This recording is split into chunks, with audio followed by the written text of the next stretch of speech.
सभी honourable members का heart की अभिनंदन करता हूँ।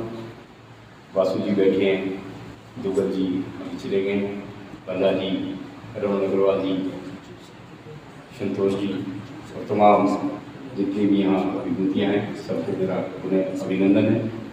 एक अच्छी पहल है, जैसे पिछली बार भी कंट्री क्लब में इस बारे में मीटिंग हुई थी, आज इस बारे में कुछ और सजेशन भी आप लोगों के बीच से निकल के आए, वो भी कंसीडर होने चाहिए, क्योंकि लड़ाई एक दो व्यक्ति नहीं लड़ सकते, ये तो बिल्कुल ठीक बात है।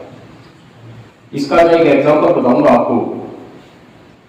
अर्बन एक्सटेंशन 2 का एक रिंग रोड है जो सैनिक फार्म के पीछे से निकल रहा है, 330 फीट का है। ये एम ब्लॉक सैनिक फार्म के बीच में से निकलता है और इसमें लगभग 600 मकान आए हुए हैं जिनकी रजिस्ट्रियां रुकी हुई हैं।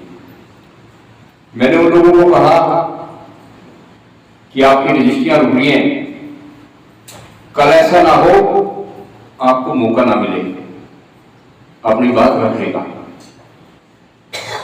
जब मैंने बात कही तो वहां उस दिन पहली मीटिंग में 2500 लोग थे, क्योंकि पैनिक फैल गया था। वो लोग मेरे पास आए, उन्होंने कहा कि भाई क्या करें, हमारी तो रजिस्ट्रियां नहीं हो रही। मैंने कहा कि ऑब्जेक्शन लगाइए डीडीए में, रोड थोड़ा अगर पीछे से घूम जाए तो आपकी कॉलोनी बच जाएगी। 5000 ऑब्जेक्शन लगे, जिनके मकान नहीं आ रहे थे उनके भी ऑब्जेक्शन लगे कि रोड होना चाहिए। तो एक बड़ी पहल होती है पैनिक होने की वजह से। हम लोग पैनिक नहीं है, सही बात तो यह है कि हम लोग पैनिक नहीं है। सैनिक फार्म के 69 कॉलोनीज के लोग पैनिक नहीं है। कुछ नहीं होगा, कुछ नहीं होगा, ये धारणा हमारे अंदर गहरे तक घुसी हुई है और इसलिए लोग निकल के नहीं आते। अंदर 69 कॉलोनी में कम से कम 2 लाख की पॉपुलेशन तो होगी। 2 लाख लोग टोटल पॉपुलेशन, एवरेज जो है, अगर हम 5 आदमी भी माने कि 5 आदमियों की फैमिली है तो 40,000 लोग तो रहते हैं। 40,000 लोग अगर रोज ट्वीट करें प्रधानमंत्री को, लेफ्टिनेंट गवर्नर को, अर्बन डेवलपमेंट मिनिस्टर को, तूफान आ जाएगा। लेकिन हम अवेयर नहीं है। अब ये अवेयरनेस कैसे आएगी? एक व्यक्ति रमन अग्रवाल जी ने पहल की, सारे लोग इनके साथ हैं, बल्ला जी ने भी बोला कि सब लोग साथ हैं, होना भी चाहिए। मैं समझता हूं कि ये कोई निजी लड़ाई नहीं है, ये हम सब की लड़ाई है। मैं सैनिक फार्म में नहीं रहता, देवरी रहता हूं, लेकिन मैं समझता हूं कि पहले दिन से मेरी धारणा थी कि कोई व्यक्ति अगर रिच है तो अपराध क्या है। जैसे अभी हमारे स्पीकर ने यहां बात कही, कोई अपराध नहीं है। एफुलेंट होना कोई अपराध तो नहीं है। एफुलेंट जो है वो समाज को रोजगार देता है, इनकम टैक्स देता है, सरकार को। सारी बातें आपके सामने हमारे पूर्व वक्ता ने कही। हम लोग तो इसलिए साथ हैं कि आपका विकास होगा तो हमारे संगम बिहार क्षेत्र का भी विकास हो जाएगा। उसकी वजह है कि मास्टर प्लान के रोड जो हैं वो आपके सैनिक फार्म से जाएंगे। निश्चित रूप से जब ये रोड निकलेंगे तो आपको फायदा पहुंचेगा, लेकिन इसका फायदा उस 10 लाख की आबादी को भी पहुंचेगा जो आप लोगों के पीछे बसी हुई है, जिसके पास रास्ते ही नहीं है। 10-10, 15-15 फीट के रास्ते से वो निकल के जाते हैं। मैं तो ये समझता हूं कि सैनिक फार्म जिस दिन ऑथराइज हो जाएगा, तमाम लोगों की चिंताएं खत्म हो जाएगी, हमें कुछ भी नहीं मिलेगा, तो आपके यहां से पर्यावरण के हिसाब से जो ठंडी हवा चलेगी पछुआ तौर पे, वो हमें तो मिलेगी। हम तो ठंडी हवा से भी खुश हैं। ये बात मैं इसलिए कह रहा हूं कि मैं जब बहुत छोटा था तो एक बढ़िया की दुकान पर खड़ा हुआ था और एक छोटा सा बच्चा वहां बैठा हुआ था। कोई बच्चा सामान लेने आया तो बच्चे ने रिफ्यूज कर दिया कि नहीं है। तो जो उसके दादा वहां बैठे थे उसने कहा कि क्या था, कह रही 5 रुपए 5 पैसे की टॉफी मांग रहा था। मना कर दी मैंने। कह रहा था क्यों? तुझे कुछ दे के जाता, तुझसे कुछ लेके तो नहीं जा रहा था, कुछ नफा दे के जाता। अरे नफे की तो हवा भी चौकी। ये बात आज तक मुझे ध्यान है कि उस व्यक्ति ने कही कि नफे की तो हवा भी चौकी, आपके यहां से ठंडी हवा भी जाएगी, हम उससे भी संतुष्ट हैं, हम इसलिए आपके साथ हैं। अब बात आती है मुख्य मुद्दे की।